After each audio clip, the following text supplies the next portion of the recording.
आप इतने परेशान क्यों दिखाई देते हैं?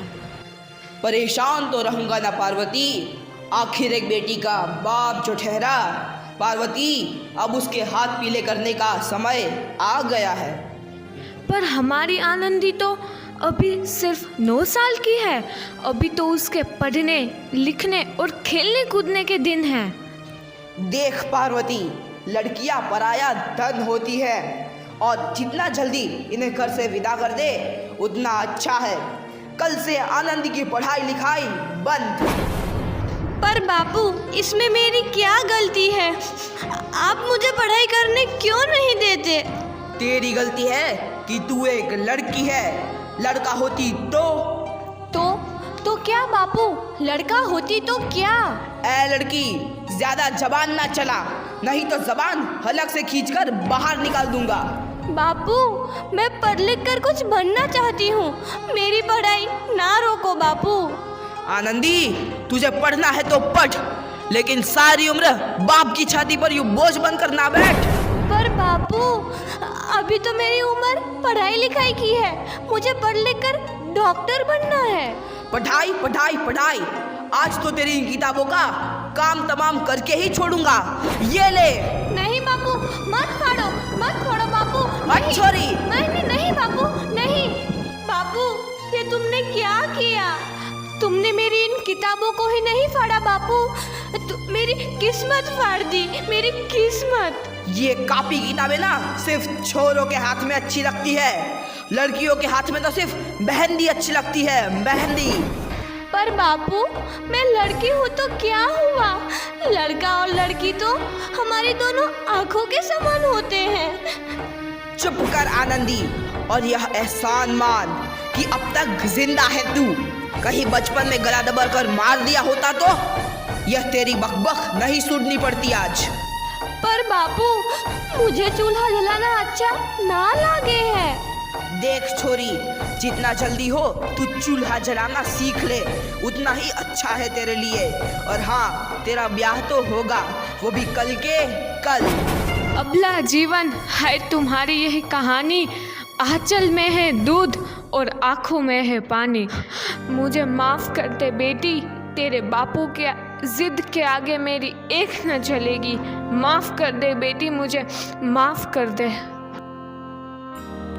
इस प्रकार मात्र 9 वर्ष की छोटी उम्र में आनंदी का विवाह गोपाल राव जोशी से हो गया। बाल विवाह एक सामाजिक कुरीति है और इस कुप्रथा का शिकार होना पड़ा आनंदी को। 5 वर्ष बाद आनंदी 14 साल की हो गई है। उसके घर एक शिशु ने जन्म लिया है। देखते हैं आगे क्या हो। देखिए ना, इसे क्या हो गया है? इसका माथा तो अंगार की तरह तप रहा है। इसे तो बहुत तेज बुखार है। आप बिना कुछ भी बोलते हैं, दीजिए मुझे। माधव, जल्दी से वैद्य जी को बुला के लाओ। जी, अभी बुला के लाता हूँ। ये तुम क्या कर रही हो आनंदी? भगवान की विभूति लगा रही हूँ। बस करो आनंदी, ये सब अंधविश्वास है। अरे आप यकीन तो कीजिए, भगवान की कृपा से इसका माथा ठंडा हो रहा है और बुखार भी उतर गया है ना बाबू? देखिए, दीजिए मुझे। उठो बाबू, आंखें खोलो, तुम्हें तुम्हारी माँ बुला रही है। आंखें खोलो, देखिए ना इसे क्या हो गया है। आंखें भी नहीं खोल रहा। आंखें खोलो बेटा। आप चुप क्यों है? आंखें खोलो बेटा, आंखें खोलो। आनंदी, हमारा बेटा कभी आंखें नहीं खोलेगा। नहीं, ऐसा नहीं हो सकता। मेरे बेटे को मुझसे कोई नहीं छीन सकता, कोई नहीं छीन सकता। पागल मत बनो आनंदी। माधव,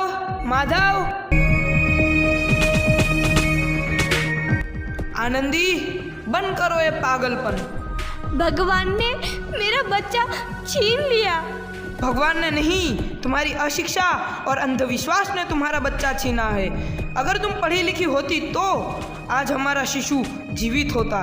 तुम अनपढ़ थे आनंदी, अनपढ़। नहीं, अब मैं अनपढ़ नहीं रहूंगी। नहीं रहूंगी मैं अनपढ़।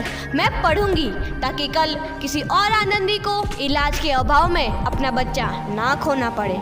शाबाश आनंदी, और यही तुम्हारे अपराध के लिए प्रायश्चित भी है।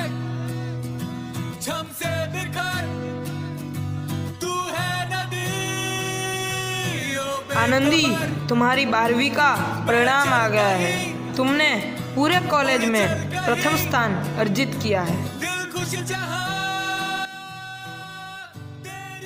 आनंदी, तुम्हारी मेहनत रंग लाई है।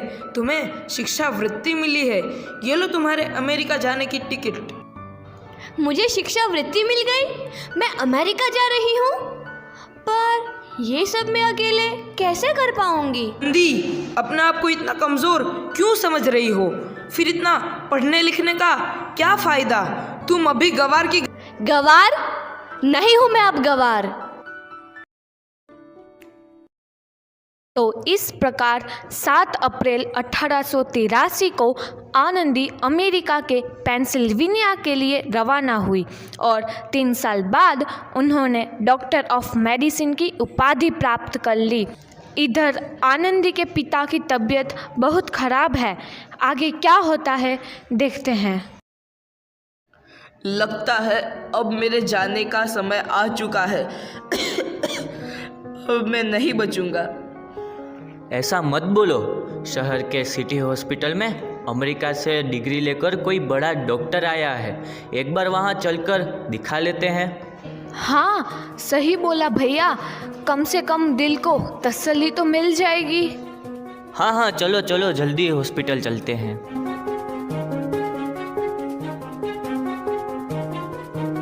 इस मरीज की हालत तो बहुत ही खराब है। कोई चमत्कार ही इसे बचा सकता है। ऐसा मत बोलो भाई। डॉक्टर साहब कब तक आ जाएंगे? लो आ गई डॉक्टर मैडम। डॉक्टर मैडम जल्दी देखिए, मरीज की हालत बहुत ही खराब है।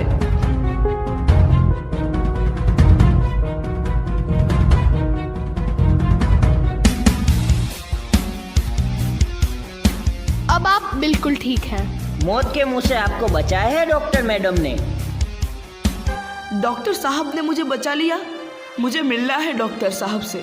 डॉक्टर साहब नहीं, डॉक्टर मैडम बोलो। डॉक्टर मैडम, उन्होंने ही तुम्हें जीवन दान दिया है। लो आ गई डॉक्टर मैडम, मिल लो उनसे। डॉक्टर मैडम, आपका बहुत बहुत धन्यवाद। आपने मेरी जान बचाई। इसके बदले में मैं गरीब भला आपको क्या दे सकता हूँ? वचन चाहिए मुझे कि कभी ये नहीं कहोगे कि लड़कियां कुछ नहीं कर सकती। वचन? ये कैसा वचन? अरे श्यामलाल, तुमने पहचाना नहीं?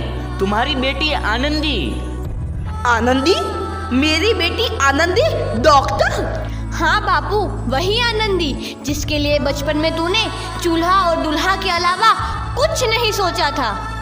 आनंदी, आनंदी मेरी बेटी, मुझे माफ कर दे। मैं तेरा गुनहगार हूँ बेटी। नहीं नहीं बापू, वही आनंदी जिसके हाथ पीले करके तुम उसकी सारी जिंदगी काला कर देना चाहते थे। माफ कर दे मुझे मेरी बच्ची, माफ कर दे। मैं तेरा अपराधी हूँ मेरी बच्ची, माफ कर दे। नहीं बापू, मैंने तो तेरा एहसान चुकाया है। याद है ना अपना एहसान जो बचपन में तुमने मुझ पर किया था? ताने सुना सुना कर जीते जी मार डाला था मुझको। अब बोल, और किस किस को मारेगा? आनंदी बेटी, मुझे माफ कर दे मेरी बच्ची। मैं तेरा गुनहगार हूँ। बापू, आपने ही तो बोला था किताबें सिर्फ बेटों के हाथ में अच्छी लगती है, बेटियों के हाथ में तो सिर्फ मेहंदी। बेटों और बेटियों में फर्क करना दो आंखों में फर्क करने समान है।